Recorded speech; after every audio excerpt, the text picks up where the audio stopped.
The sound of my grandson's muffled sobs behind that locked door still haunts me every night. I never imagined the day I turned the key on a childhood that wasn't supposed to hurt.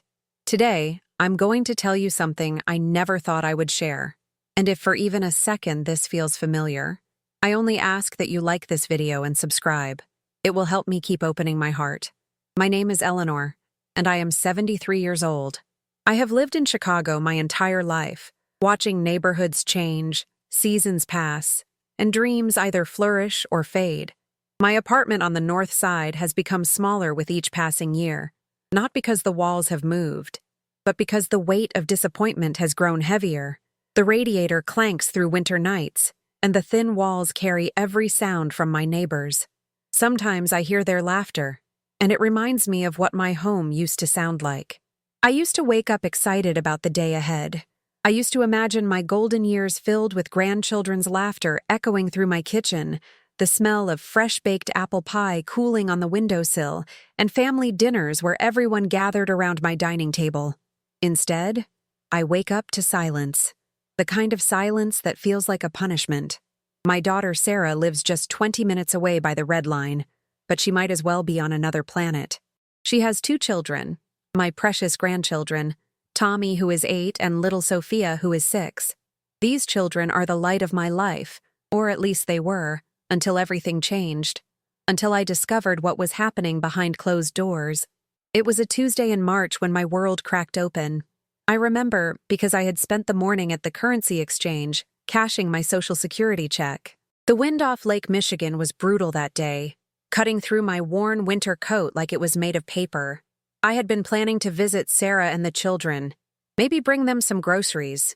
Money has been tight since my husband Frank died 3 years ago, but I always find a way to help my family. When I arrived at Sarah's apartment building, the smell hit me first. Old grease from the Chinese restaurant downstairs mixed with something else, something that made my stomach turn. The hallway was dimly lit, and I could hear a television blaring from behind thin doors. Sarah's apartment was on the 3rd floor, and by the time I climbed those stairs, my knees were screaming. I knocked on her door, but something felt different.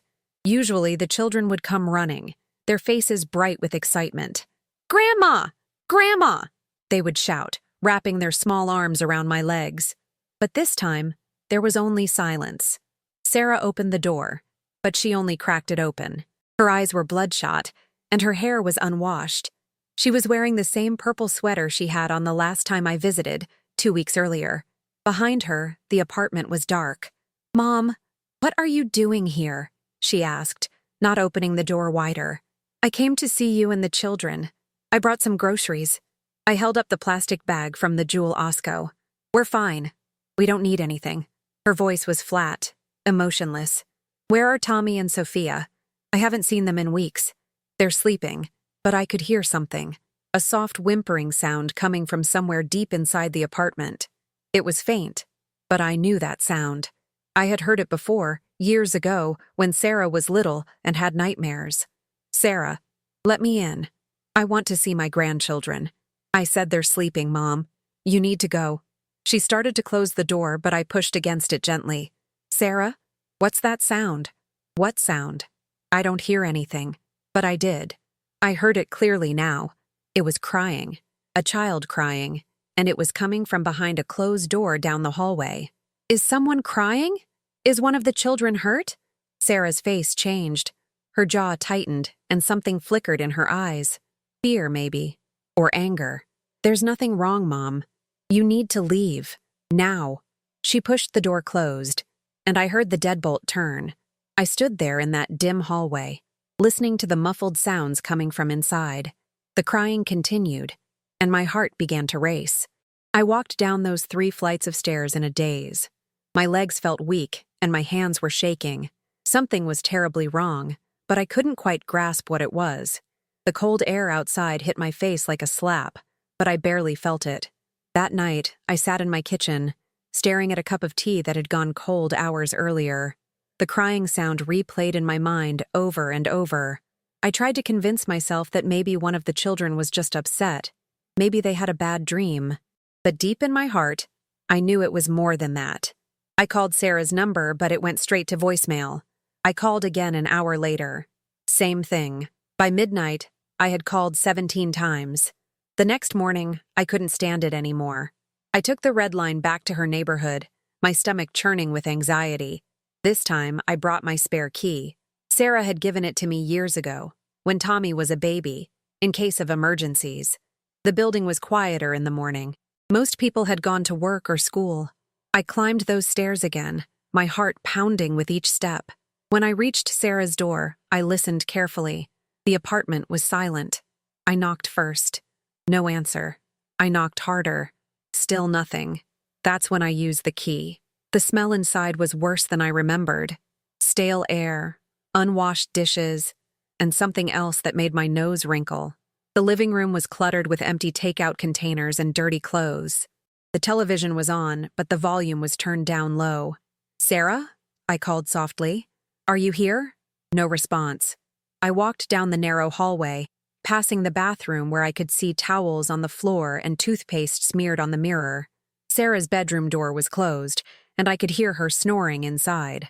But it was the next door that made me freeze. There was a padlock on the outside. A padlock on a bedroom door from the outside. My blood turned to ice. I pressed my ear against the door and heard what had haunted me the day before. Quiet whimpering, the sound of a child trying not to cry too loudly. "Tommy? Sophia? Are you in there?" The whimpering stopped suddenly, then I heard a small voice. "Grandma?" It was Tommy, my 8-year-old grandson. "Tommy, sweetheart, it's Grandma. Are you okay?" "Grandma, we can't get out. The door is locked." My hands were shaking as I examined the padlock. It was a heavy brass lock, the kind you might use on a storage unit. Why would anyone put a lock like this on a child's bedroom door? "Tommy, where's your sister?" "She's here with me. She's scared, Grandma." I could hear Sophia now, her voice tiny and trembling. "Grandma, I'm hungry." The room began to spin. My grandchildren were locked in a bedroom, hungry and scared. This couldn't be happening. This couldn't be real. I ran to the kitchen, searching through drawers and cabinets for something to cut the lock. My hands were shaking so badly I could barely hold anything. Finally, I found a screwdriver and tried to pry at the lock mechanism. It wouldn't budge. "Tommy, I'm going to get you out of there, okay? Grandma's going to help you." I called 911 with fingers that could barely dial the numbers. 911, what's your emergency?" "My grandchildren are locked in a room. There's a padlock on their bedroom door and they can't get out." "Ma'am, what's your location?" I gave them Sarah's address, my voice breaking as I spoke. "Are the children in immediate danger?" "I don't know. They say they're hungry and they're scared. Please, just send someone. We're dispatching units now. Stay on the line." While I waited for help to arrive, I sat outside that locked door, talking to Tommy and Sophia through the wood. "Tell me about school, Tommy. What did you learn this week?" "We haven't been to school, Grandma. Mama says we're sick." "How long have you been in there?" "I don't know. A long time. Since yesterday morning, I think." "Since yesterday morning. More than 24 hours. Are you hurt? Either of you?" "No. Just hungry." And Sophia wet her pants because she couldn't get to the bathroom. I closed my eyes and tried to breathe. My 6-year-old granddaughter had been locked in a room so long she had to soil herself. What kind of mother does this to her children? The police arrived 15 minutes later, followed by paramedics and a social worker. The building superintendent came up with bolt cutters, and within minutes, the padlock was broken. The door swung open, and there they were. Tommy and Sophia sitting on a bare mattress on the floor. The room had no furniture except for that mattress and a bucket in the corner that I realized had been serving as a toilet. The windows were covered with heavy blankets, making the room dark even though it was mid-morning. Both children were thin, thinner than I remembered. Their clothes were dirty, and Sophia's pants were stained. They looked up at me with eyes that seemed too old for their faces. "Grandma!" they cried, running into my arms. I held them both, feeling their small bodies trembling against me. They smelled unwashed, and I could feel their ribs through their thin shirts. The paramedics checked them over while the police questioned me.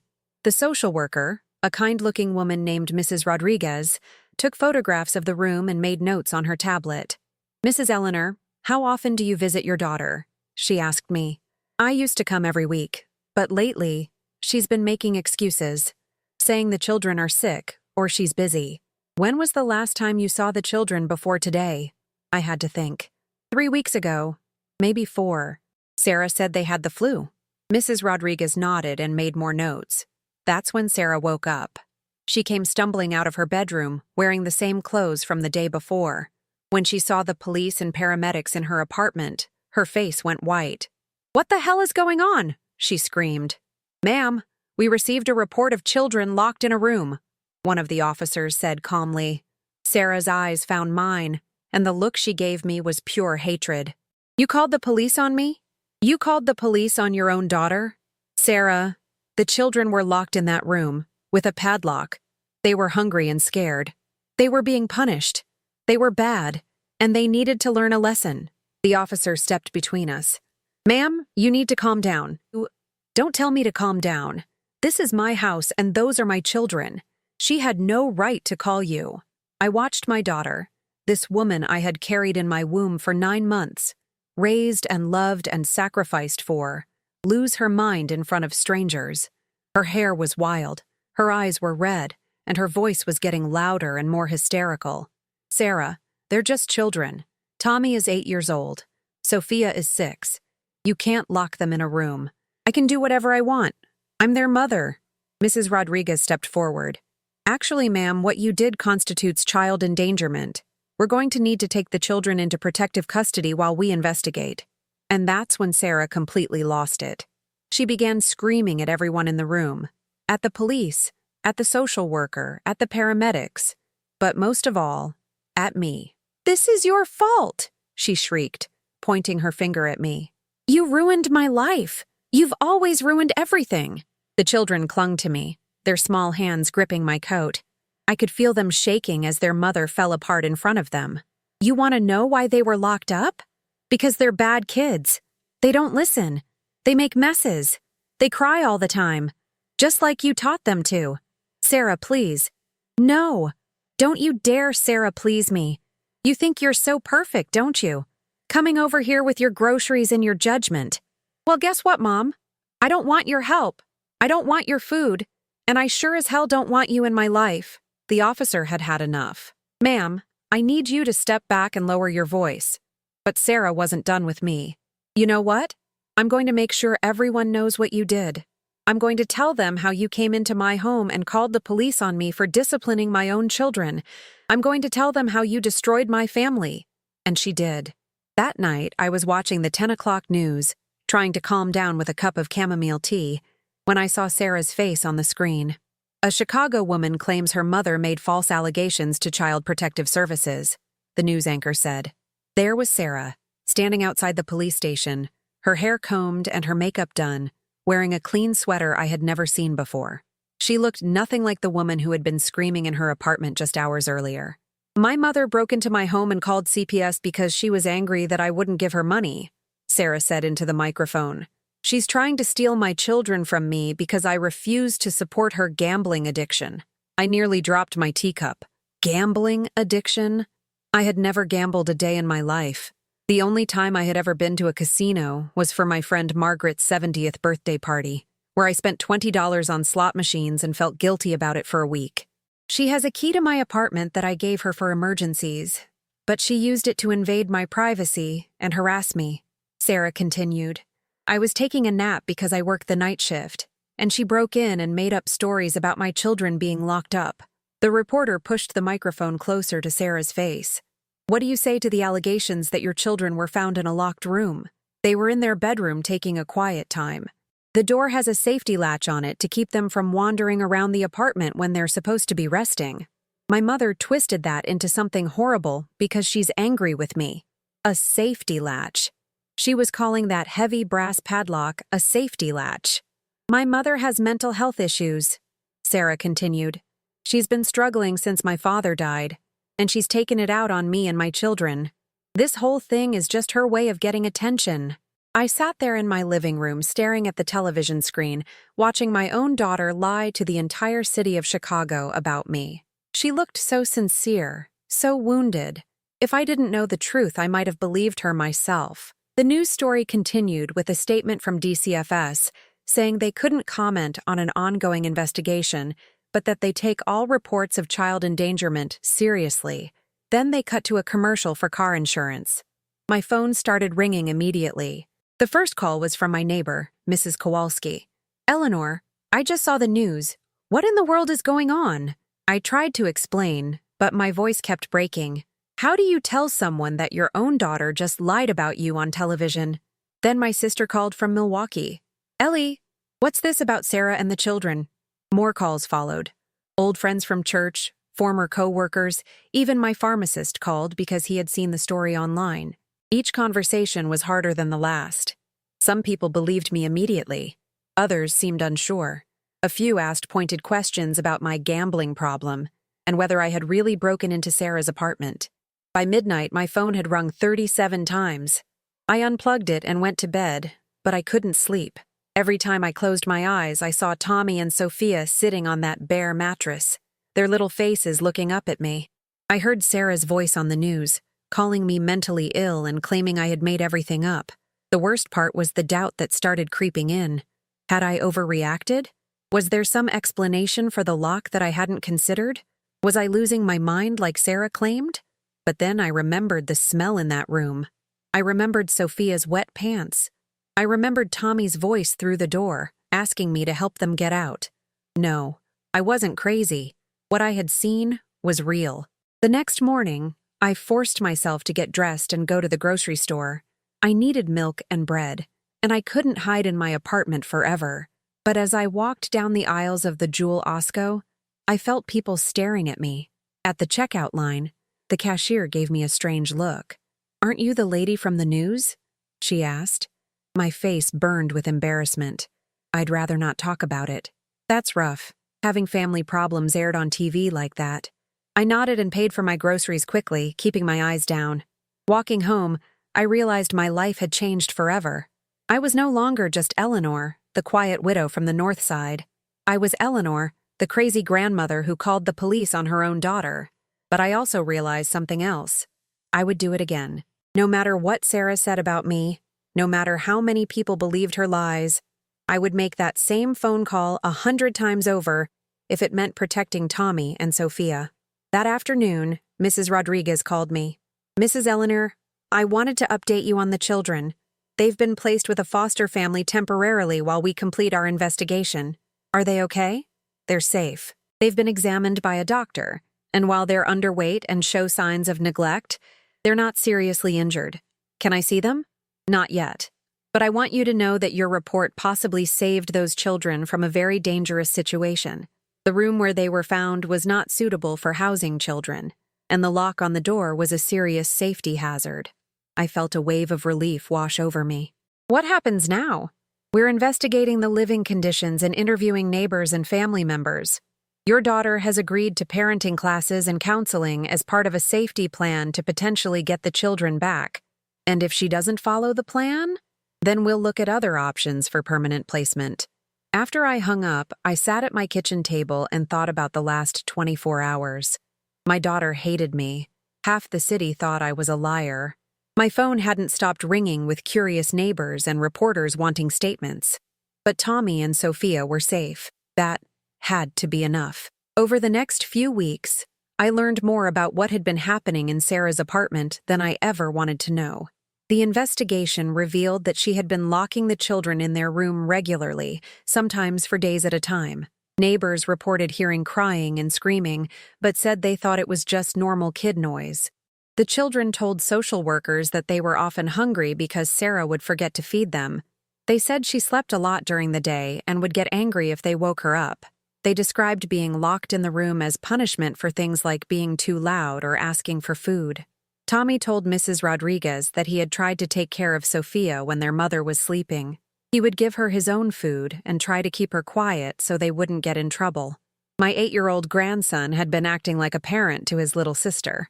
Meanwhile, Sarah's story began to fall apart. Reporters started asking harder questions. Neighbors were interviewed who contradicted her version of events. Someone leaked photos of the room where the children had been found, but Sarah didn't back down. If anything, she became more aggressive in her accusations against me. She gave another interview, this time to a local newspaper, claiming that I had been trying to get custody of her children for months. She never approved of my parenting, Sarah told the reporter. She thought because she raised one child, she could raise mine better. This whole thing is just her trying to manipulate the system to get what she wants. She also claimed that I had been giving her money with strings attached, trying to control her life. Every time she helped with groceries or rent money, she would lecture me about how I was living my life. She wanted to dictate what I could and couldn't do in my own home. Reading that article felt like being punched in the stomach. Every word was either a lie or a twisted version of the truth. Yes, I had helped Sarah financially. Yes, I had sometimes given her advice about parenting, but I had never tried to take her children away from her. Until now. Mrs. Rodriguez called me again 2 weeks after the initial incident. Mrs. Eleanor, I need to ask you something. The children are doing well in their foster home, but they ask about you constantly. Would you be interested in being considered for kinship care? Kinship care. That meant Tommy and Sophia could come live with me. What would that involve? A home study, background checks, interviews? You would need to prove that you can provide a safe and stable environment for the children. I looked around my small apartment. 2 bedrooms, 1 bathroom, an old kitchen with appliances that worked but weren't pretty. I was 73 years old, living on Social Security and a small pension from my cleaning job. But I loved those children more than life itself. Yes, I told her. I want to be considered. The home study process was intensive. A social worker came to my apartment and examined every room, every cabinet, every corner. She asked me about my health, my finances, my plans for caring for 2 young children. Mrs. Eleanor, you understand that this would be a significant commitment. Tommy and Sophia have been through trauma. They're going to need therapy, patience, and a lot of support. I understand. You're also 73 years old. Are you prepared for the physical demands of caring for a 6- and 8-year-old? I thought about my creaking knees and my arthritis. I thought about my fixed income and my tiny apartment. I'm prepared to do whatever it takes. The background check revealed nothing more scandalous than a parking ticket from 1987. My references, including Mrs. Kowalski and my pastor, gave glowing reports about my character and my relationship with the children. But then came the psychological evaluation. Dr. Martinez was a kind woman about my age who asked me to talk about my relationship with Sarah, my feelings about becoming a primary caregiver at my stage of life, and my thoughts about the recent media attention. How do you feel about your daughter's public statements about you? She asked. Hurt, I admitted, but not surprised. Sarah has always had a tendency to blame others when things go wrong in her life. Do you think you enabled that behavior? The question hit me like a slap. Had I enabled Sarah? Had my attempts to help and support her actually made things worse? Maybe, I said quietly. I kept giving her money when she asked. I kept making excuses for her behavior. I kept hoping things would get better on their own. What's different now? I thought about Tommy and Sophia on that mattress, about the fear in their eyes, about the way they had clung to me. Now I know that hoping isn't enough. Sometimes you have to act, even when it's hard. Even when people hate you for it. Dr. Martinez made notes and asked more questions about my support system, my health, and my realistic expectations for raising traumatized children. A week later, Mrs. Rodriguez called with the results. Mrs. Eleanor, you've been approved for kinship care. Tommy and Sophia can come live with you. I cried. Right there on the phone, I sobbed with relief and joy and terror all mixed together. When can they come home? We can arrange it for this weekend if you're ready. I spent the next few days transforming my apartment. I bought bunk beds for the 2nd bedroom and bright curtains for the windows. I stocked the refrigerator with foods I knew the children liked and bought new towels and toothbrushes. Mrs. Kowalski helped me move furniture around to make room for toys and games. My sister drove down from Milwaukee with bags of clothes and books she had bought for Tommy and Sophia. On Saturday morning, Mrs. Rodriguez arrived with 2 small children who looked nervous and excited at the same time. "Grandma!"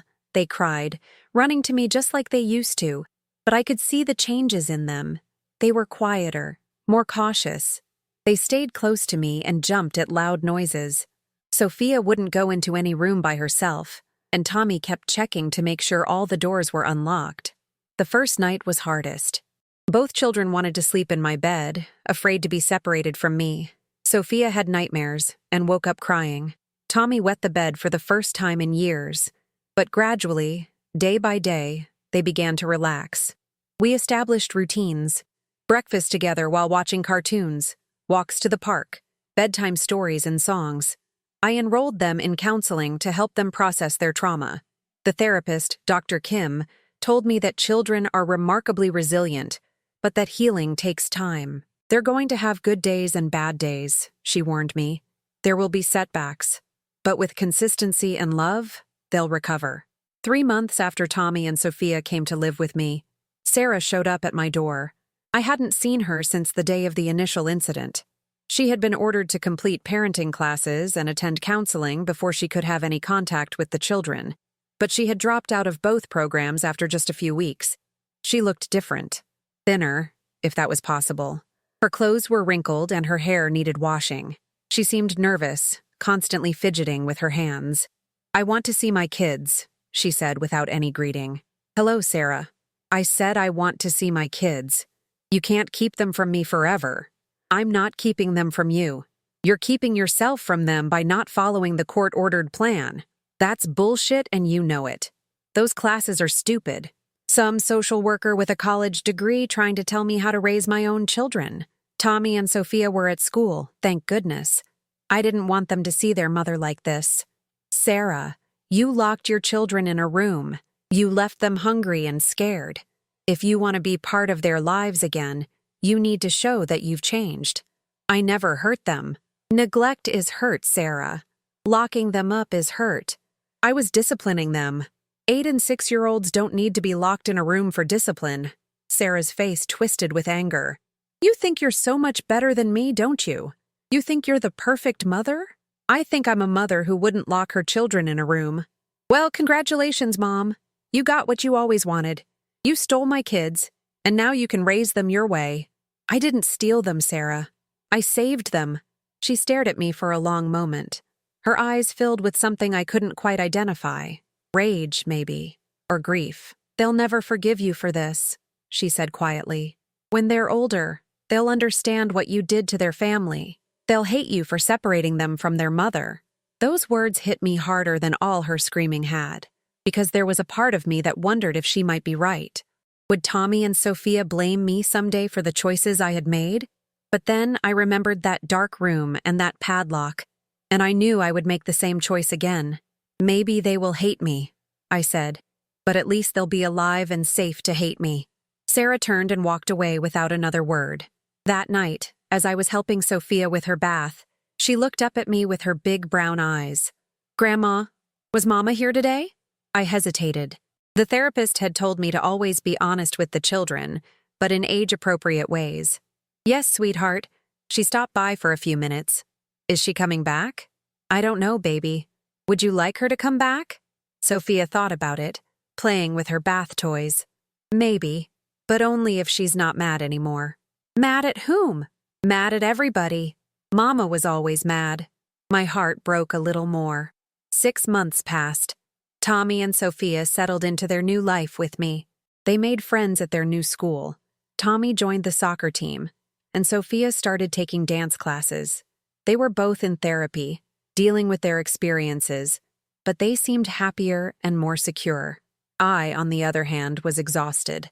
Raising 2 young children at 73 was harder than I had anticipated. My arthritis flared up from all the bending and lifting. I was constantly worried about money, stretching my fixed income to cover school supplies, clothes, and activities. I rarely got a full night's sleep because one or both children would have nightmares and crawl into my bed, but I had never been happier. Every morning, I woke up to the sound of children laughing and arguing over who got to use the bathroom first. Every afternoon, they came home with stories about their day and artwork to hang on the refrigerator. Every evening, we had dinner together and watched television or played games. It was the life I had always dreamed of having with my family. But the stress was taking its toll on my health. I developed high blood pressure and had to start taking medication. I gained weight from eating too much fast food because I was too tired to cook. I canceled appointments with friends because I was too busy managing the children's schedules. My sister Linda came down from Milwaukee for a visit and was shocked by how I looked. "Ellie, you're wearing yourself out," she said. "These kids need you healthy and strong, not exhausted and sick." "I'm fine." "No, you're not. When was the last time you did something for yourself?" I couldn't remember. Linda convinced me to ask Mrs. Rodriguez about respite care, temporary breaks where the children could stay with another approved caregiver for a weekend or a few days. "It's not uncommon," Mrs. Rodriguez assured me. "Kinship caregivers often need support. It doesn't mean you're failing, but it felt like failure. It felt like admitting that I wasn't strong enough or capable enough to care for my own grandchildren. The first time I used respite care, Tommy and Sophia went to stay with another foster family for a weekend. I spent Saturday crying because the apartment felt so empty and quiet. But I also slept for 12 hours straight. I took a long bath. I went to lunch with Mrs. Kowalski and actually relaxed. When the children came back on Sunday evening, they were full of stories about their weekend, excited to see me but not traumatized by the separation.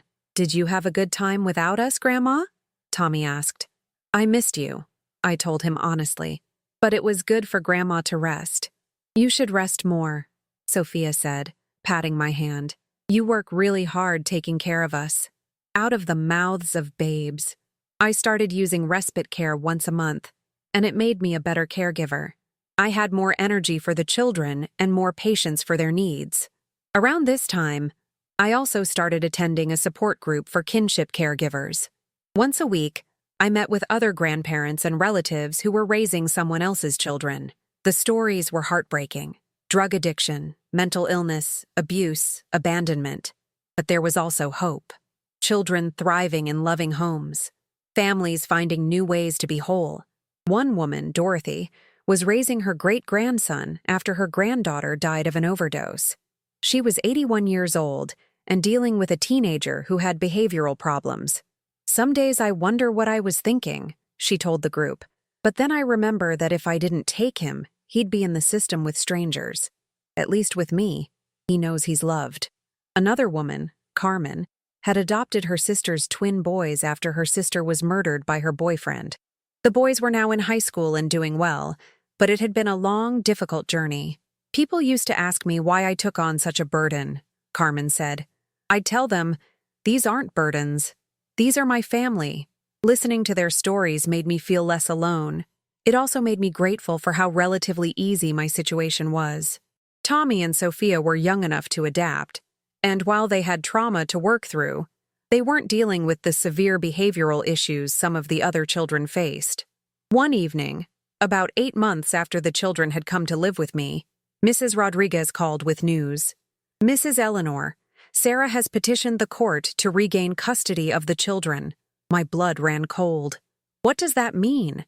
"It means there will be a hearing. The judge will review Sarah's progress, the children's current situation, and make a determination about what's in their best interest." "Has she completed the requirements?" "She's completed some parenting classes, but not the counseling. She's also missed several supervised visits with the children." "What are her chances?" "Honestly, not good. But she has the right to petition, and the court takes parental rights seriously." I hung up the phone feeling sick to my stomach. Just when life was settling into a routine, just when Tommy and Sophia were feeling secure, Sarah was going to disrupt everything again. That night, I lay awake staring at the ceiling, listening to the children sleep peacefully in the next room. How could I tell them that their mother was trying to take them away from the only stable home they had known? The next morning over breakfast, I decided to be honest. "Kids, I need to talk to you about something important." They both looked up from their cereal, suddenly alert. "Your mom has asked a judge to let you come live with her again."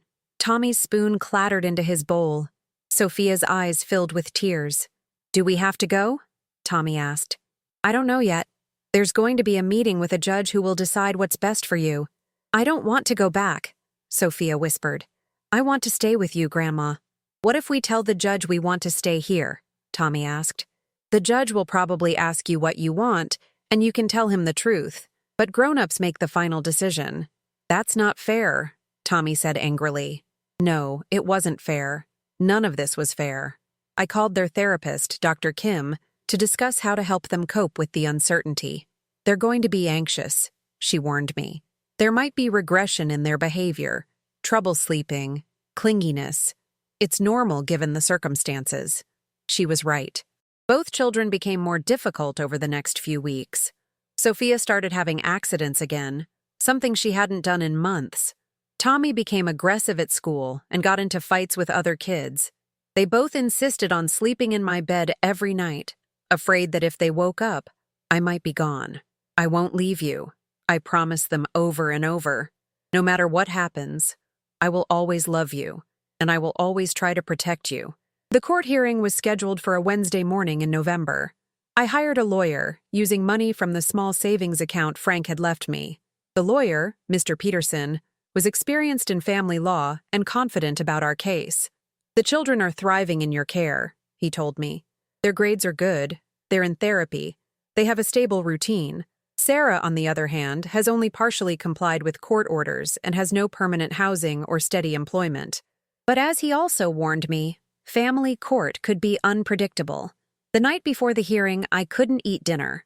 My stomach was twisted in knots, and my hands were shaking. Tommy and Sophia knew something big was happening the next day, but I had tried not to burden them with all the details. "Grandma, are you scared?" Sophia asked as I tucked her into bed. "A little bit, sweetheart." "Me too. But you'll take care of us, right?" "I promise I will do everything I can to take care of you." She hugged me tight, her small arms wrapped around my neck. "I love you, Grandma. I love you too, baby girl." The courthouse was intimidating, with its high ceilings and formal atmosphere. Tommy and Sophia stayed with Mrs. Kowalski while Mr. Peterson and I met with the judge. Sarah was there with her own lawyer, a young man who looked like he had just graduated law school. She was dressed nicely, in a blue dress I had never seen before, and her hair was styled. She looked like a completely different person from the woman who had shown up at my door months earlier. The judge, an older woman with kind eyes behind wire-rimmed glasses, reviewed the case file before asking Sarah to speak first. "Your Honor, I made some mistakes as a parent," Sarah began, her voice steady and contrite. "I was overwhelmed and dealing with depression, but I've learned from those mistakes, and I've completed parenting classes to become a better mother." She talked about the new apartment she had rented, the part-time job she had gotten at a retail store, and her commitment to raising her children properly. "I love Tommy and Sophia more than anything," she said, tears beginning to form in her eyes. "Being separated from them has been the hardest thing I've ever experienced. I just want the chance to be the mother they deserve." It was a good performance. If I didn't know the truth, I might have been moved by her words. Then it was my turn. Mr. Peterson presented evidence of the children's progress in my care. Report cards showing improved grades, letters from their therapist documenting their emotional healing, photos of them playing sports and participating in school activities. Mrs. Eleanor has provided these children with the stability and love they need to recover from their traumatic experiences, he argued. They are thriving in her care, and disrupting that now would be harmful to their well-being. The judge asked me several questions about my ability to continue caring for Tommy and Sophia long-term. "Mrs. Eleanor, you're 73 years old. Are you prepared to raise these children through their teenage years?" "Your Honor, I may be getting older, but my love for these children keeps me young. I have a strong support system, including their therapist, their school, and other family members. I am committed to caring for them as long as they need me." What would you say to someone who argues that children should be with their biological parent whenever possible? I took a deep breath before answering. I believe that children should be with parents who can keep them safe, fed, and loved. Biology alone isn't enough. These children were found locked in a room, hungry and scared. They're now happy and healthy. That should be the priority. The judge made notes and asked more questions about the specific incident that had led to the children being removed from Sarah's care. Finally, she asked to speak with Tommy and Sophia privately in her chambers. They came back 20 minutes later, both looking serious but not upset. "The children have expressed their preferences clearly," the judge said when court reconvened. "While I always consider what children want, my primary concern is their safety and well-being." She paused, looking at both Sarah and me. "Based on the evidence presented, including the children's current stability and progress, as well as the petitioner's incomplete compliance with court orders, I am denying the petition for change of custody. Tommy and Sophia will remain in the care of their grandmother, Mrs. Eleanor. I felt my knees go weak with relief. Tommy and Sophia were staying with me. Sarah let out a wail of anguish and collapsed into her lawyer's arms. The sound was heartbreaking, even though I knew this was the right decision. As we left the courthouse, Sarah caught up with us in the parking lot. "This isn't over," she said, her carefully styled composure completely gone. "Those are my children, and I will get them back. Sarah, please. They're doing so well. Don't put them through this again." "You poisoned them against me," she screamed. "You turned my own children against their mother." Mr. Peterson stepped between us.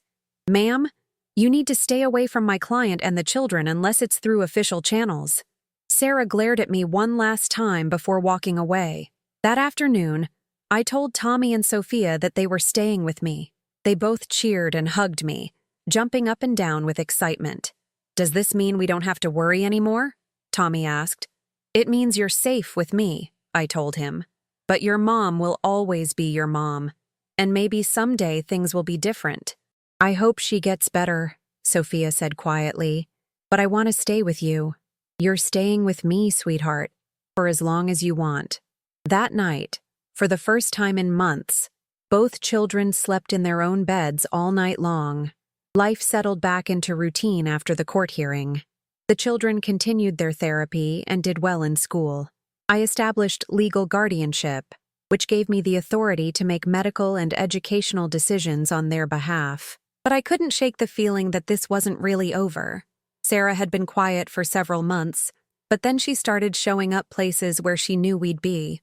She would sit in her car outside the children's school. She would follow us to the grocery store. She never approached us directly, but her presence was unmistakable. The children noticed. "Why is Mama watching us?" Sophia asked one day after seeing Sarah's car parked across from the playground. "I think she misses you," I told her honestly. "If she misses us, why doesn't she just be nice so we can see her?" It was a good question, and I didn't have a good answer. I reported the stalking behavior to Mrs. Rodriguez, who contacted Sarah and warned her to stop. "She has a right to be in public places," Mrs. Rodriguez explained to me. "Unless she directly threatens or approaches you, there's not much we can do legally." The stalking continued for weeks. Sarah seemed to know our routine better than we did. She was there when we went to church on Sundays. She was there when Tommy had soccer practice. She was there when we went to the library. It was unnerving, but it was also sad. I could see the longing in her face when she looked at her children. She clearly missed them and wanted to be part of their lives, but she was going about it all wrong. One Saturday afternoon, as we were leaving the grocery store, Sarah finally approached us. "Please," she said, walking up to our car. "Just let me talk to them." Tommy and Sophia immediately moved closer to me, fear flickering in their eyes. "Sarah, you're not supposed to be here. They're my children. I have a right to see them. You have supervised visitation rights that you haven't used. Those visits are bullshit. Some social worker sitting there taking notes while I try to talk to my own kids. It's not natural. It's what the court ordered. The court is wrong. You're wrong. This whole system is wrong." She was getting louder, and people in the parking lot were starting to stare. "Mama, you're scaring us," Sophia called out from behind me. Sarah's face crumpled. "I'm not trying to scare you, baby. I just miss you so much." "Then why don't you come to the visits?" Tommy asked. Because it's hard, Tommy. It's hard to see you for just 1 hour and then have to leave again. "We get scared when you follow us," Sophia said quietly. "I'm not following you. I'm just trying to see how you're doing." "Sarah, please," I said gently. "Use the system. Come to the supervised visits. Show the social workers that you can follow rules. If you want to be part of their lives, you have to do it the right way." She stared at us for a long moment, tears streaming down her face. "I don't know how to do this," she whispered. "I don't know how to be the mother they need." It was the first honest thing she had said in months. "Then learn," I told her. "Get counseling. Take parenting classes. Work on yourself. These children love you, but they need to feel safe with you. What if I can't change? What if I'm just broken?" "You're not broken, Sarah. You're hurt. But hurt can heal if you let it. She wiped her eyes and looked at Tommy and Sophia. I love you both so much, she said. Everything I've done, I thought I was doing for you. We love you too, Mama, Sophia said, stepping out from behind me.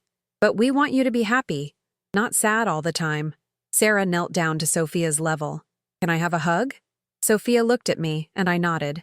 She walked over and hugged her mother, and Sarah held her tight, crying into her hair. Tommy joined them, and for a moment, right there in the grocery store parking lot, they looked like a family again.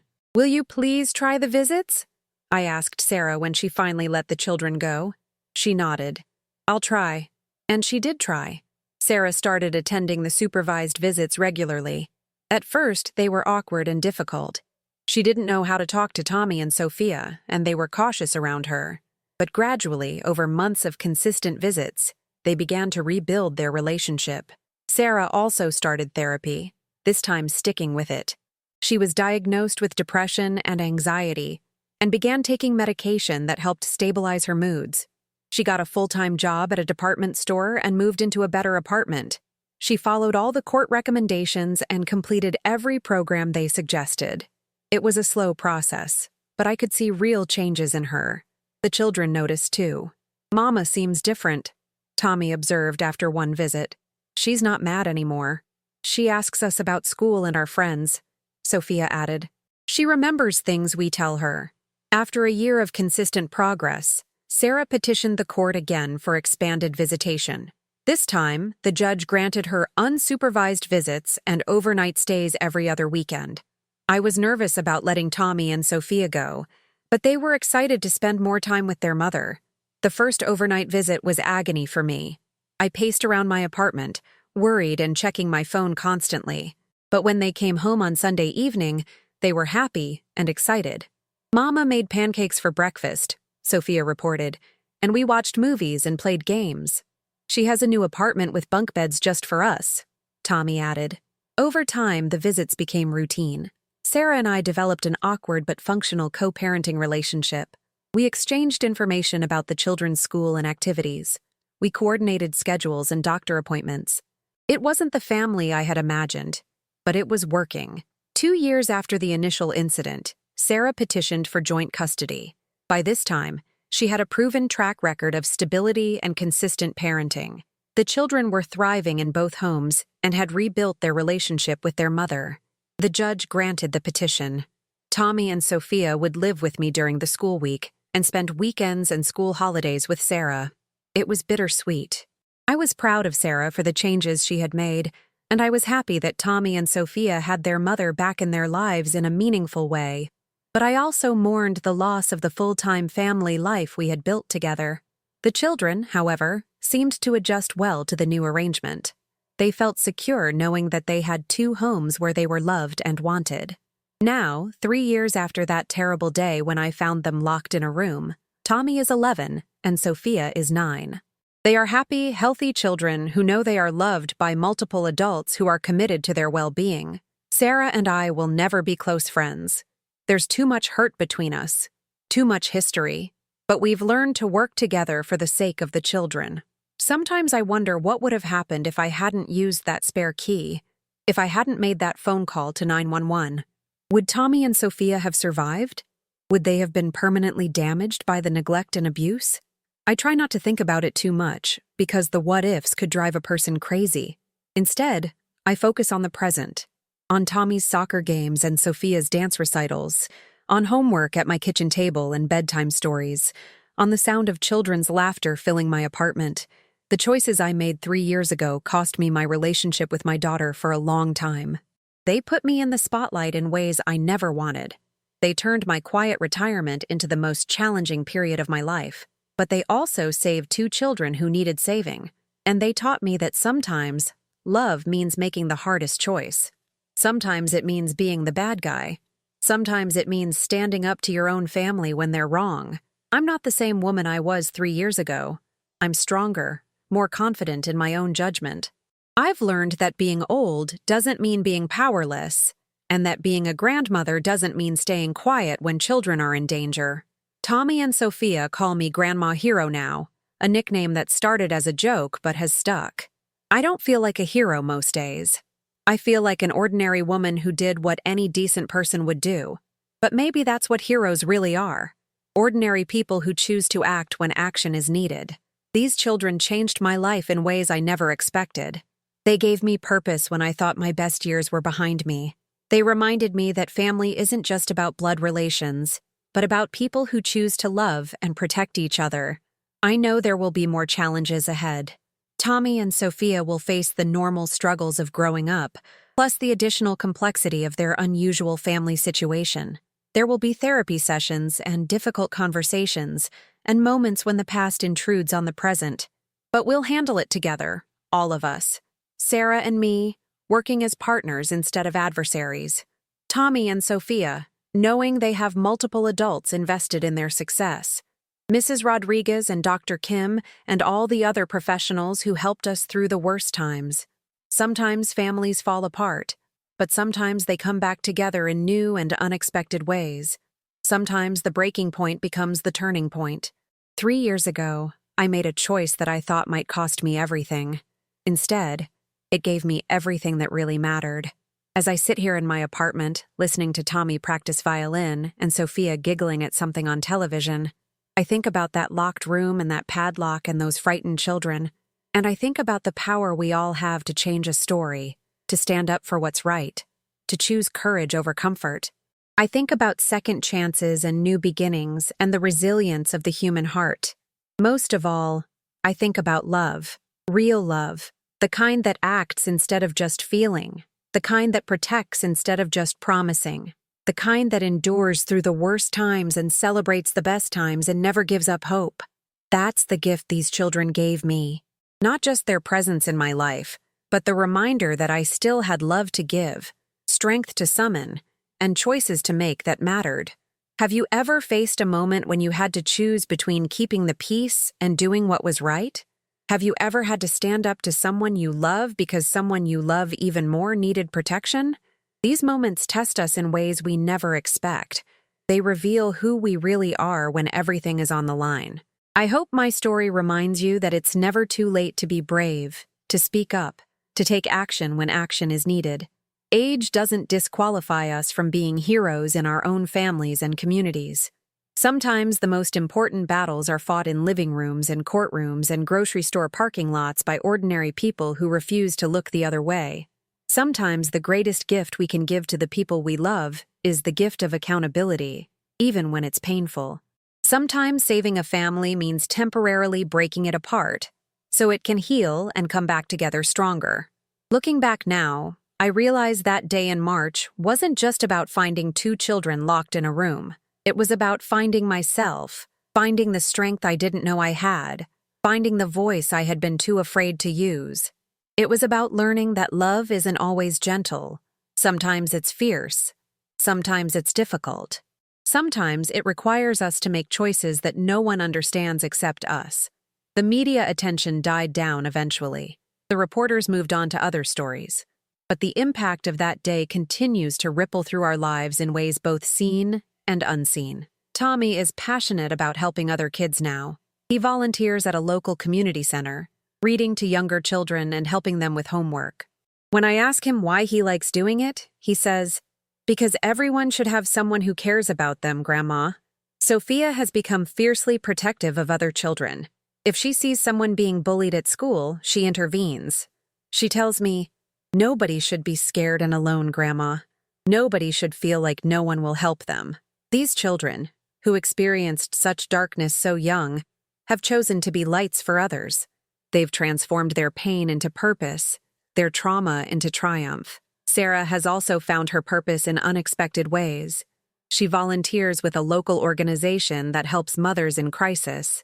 She talks about her experiences, shares her story, helps other women who are struggling with depression and anxiety.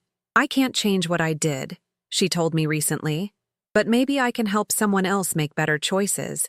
It's not easy for her to be vulnerable about her failures as a mother, but she does it because she knows her story might save another child, might reach another parent who's drowning and doesn't know how to ask for help. Mrs. Rodriguez retired last year, but she stays in touch with our family. She tells me that our case changed how she approaches her work, reminded her why she became a social worker in the first place. You saved those children, she tells me, but you also saved their mother, and probably other children whose stories we'll never know. I don't know about all that. I just know that I couldn't walk away from that crying sound behind the door. I couldn't pretend I hadn't seen what I had seen. I couldn't choose my own comfort over their safety. The support group I joined became more than just a place to get advice about raising grandchildren. It became a second family, a community of people who understood the unique challenges and joys of kinship care. Dorothy, the great-grandmother I mentioned earlier, became one of my closest friends. Her great-grandson is now thriving in college, studying social work because he wants to help other kids in foster care. Carmen's twin sons graduated high school with honors and both received college scholarships. They credit her with saving their lives and giving them hope for the future. These stories remind me that the children we save often grow up to save others. The love we plant in broken hearts often grows into something beautiful that spreads far beyond what we can imagine. But it also taught me about the community that surrounds us when we're brave enough to ask for help. Mrs. Kowalski, my elderly Polish neighbor, became like a grandmother to Tommy and Sophia. She taught them to make pierogi and told them stories about the old country. My sister Linda moved closer to Chicago so she could be more involved in the children's lives. She takes them for weekends when I need a break and spoils them in all the best ways. Even my pastor, Father Michael, played a role. He helped me understand that sometimes the most Christian thing you can do is to cause a disruption, to speak truth to power, to stand up for those who can't stand up for themselves. Jesus overturned tables in the temple, he reminded me during one of our conversations. Sometimes love requires righteous anger. Sometimes protecting the innocent means making people uncomfortable. Looking at my life now, I see how that one phone call changed everything, not just for Tommy and Sophia, but for everyone in our orbit. I think about all the people who could have helped those children but didn't. The neighbors who heard crying but assumed it was normal. The delivery drivers who saw a thin, unkempt woman but minded their own business. The teachers who noticed the children's absences but didn't follow up. I'm not judging them. Before this experience, I might have made the same choices. I might have told myself it wasn't my business, that I didn't have all the facts, that surely someone else would step in. But I learned that sometimes we're the someone else. Sometimes we're the only one who can act. Sometimes the voice in our head telling us to mind our own business is the same voice that allows terrible things to happen to innocent people. I've started speaking at conferences for social workers and childcare professionals. I tell them about that day, about the sound behind the door, about the choice between staying comfortable and doing what was right. Trust your instincts, I tell them. If something feels wrong, it probably is wrong. Don't wait for someone else to act. Don't assume someone else has already called for help. I also speak to groups of grandparents and older adults.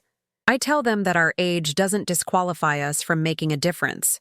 If anything, our experience and perspective make us uniquely qualified to recognize when something isn't right. We've lived long enough to know the difference between normal childhood chaos and genuine distress, I tell them. We've raised children. We've seen families struggle. We know what healthy looks like and what it doesn't look like. Young parents sometimes dismiss older relatives as interfering or old-fashioned. But we've been parents longer than they've been alive. We've made mistakes and learned from them. We know that perfect families are a myth, but that basic safety and love are not negotiable. Tommy is now talking about becoming a teacher. He wants to work with elementary school children because, in his words, that's when kids need someone to notice if they're okay. Sophia wants to be a doctor. She says she wants to help people feel better, but I suspect she wants to be someone who can identify when a child is being hurt. Neither of them talks much about their time in that locked room. Their therapist says that's normal and healthy. They've processed the trauma and moved forward. But it's shaped them in subtle ways that make them more compassionate, more aware of others' pain. Sometimes I wonder if I robbed them of a normal childhood by exposing them to court hearings and therapy sessions and media attention. But then I remember that they didn't have a normal childhood anyway. What I gave them was a chance at a better childhood, a safer one. Children are remarkably resilient. They adapt to circumstances we adults think would break us. Tommy and Sophia have adapted to having a grandmother who's also their primary caregiver, a mother they see on weekends who's working to be healthier, and a family story that's complicated but ultimately filled with love. They know they're different from their classmates. Most of their friends live with both parents in traditional family structures, but they also know they're loved, protected, and valued. They know that multiple adults fought for them and continue to fight for them. And they know that when someone is in trouble, you don't walk away. You make the hard choice. You speak up. You act. That might be the most important lesson I've taught them, more important than helping with homework or driving them to soccer practice, that when you witness injustice or suffering, you have a responsibility to respond. I'm 76 now. My arthritis is worse. My hair is thinner, and I move more slowly than I did 3 years ago. But I'm not the same frightened, isolated widow I was back then. I have purpose. I have a voice. I have a story that matters. And I have 2 children who call me Grandma Hero, who run to me when they're scared, who trust me to keep them safe, who know that love sometimes looks like making hard choices. As I finish telling you this story, Tommy is 14 and Sophia is 12. They're typical teenagers in many ways. Worried about friends and grades and whether they'll make the basketball team or get the lead in the school play. But they're also young people who understand that every adult in their lives had to make difficult choices to keep them safe. They understand that families come in different shapes and that love isn't always easy or comfortable. Sarah and I have learned to co-parent effectively. We're not friends, but we're partners in raising these children. We coordinate schedules, share information, and make decisions together. She's healthier now, more stable, more present. She's not the mother she was 5 years ago, but she's also not the mother she might have been if that day in March hadn't happened, if I hadn't made that phone call, if those children had stayed locked in that room. Sometimes the most loving thing you can do for someone is to hold them accountable for their actions. Sometimes saving someone means forcing them to confront their problems instead of enabling them to continue making destructive choices. I think about all the what-ifs often. What if I hadn't had that spare key? What if I had believed Sarah when she said the children were just sleeping? What if I had minded my own business? But then I look at Tommy, now taller than me and talking about colleges he wants to visit. I look at Sophia, confident and funny and kind to everyone she meets. I think about the life they have now versus the life they might have had, and I know I made the right choice. If this story touched your heart, please like this video and subscribe to this channel. Your support helps me continue sharing these real stories of hope and resilience. And if you or someone you know is facing a similar situation, please remember that help is available and that speaking up can save lives. But more than that, I hope this story reminds you that you have more power than you think, that your voice matters, that your actions can change everything for someone who desperately needs help. You don't have to be young or strong or wealthy to be a hero. You just have to be willing to act when action is needed. You have to be willing to make the hard choice, even when no one understands, even when it costs you something precious. The sound of children crying behind locked doors should haunt all of us. But the silence of adults who hear that crying and do nothing should haunt us even more. Be the person who makes the phone call. Be the person who asks the hard questions. Be the person who refuses to look away when someone needs help. Because somewhere, right now, there's a child who needs someone to be brave enough to save them. Someone to choose their safety over everyone else's comfort. Someone to love them enough to disrupt the status quo. Be that someone. Be that hero. Be that voice. The children are counting on us, all of us, and we must not, let them down. Thank you for listening to my story. Thank you for caring about children and families. Thank you for believing that ordinary people can do extraordinary things when love demands courage. That's the lesson Tommy and Sophia taught me. That's the gift they gave me. And now, I hope it's the gift I've given to you. Together, we can make sure no child has to suffer in silence behind locked doors. Together, we can choose courage over comfort, action over apathy, and love over fear. Together, we can be the heroes that children need us to be.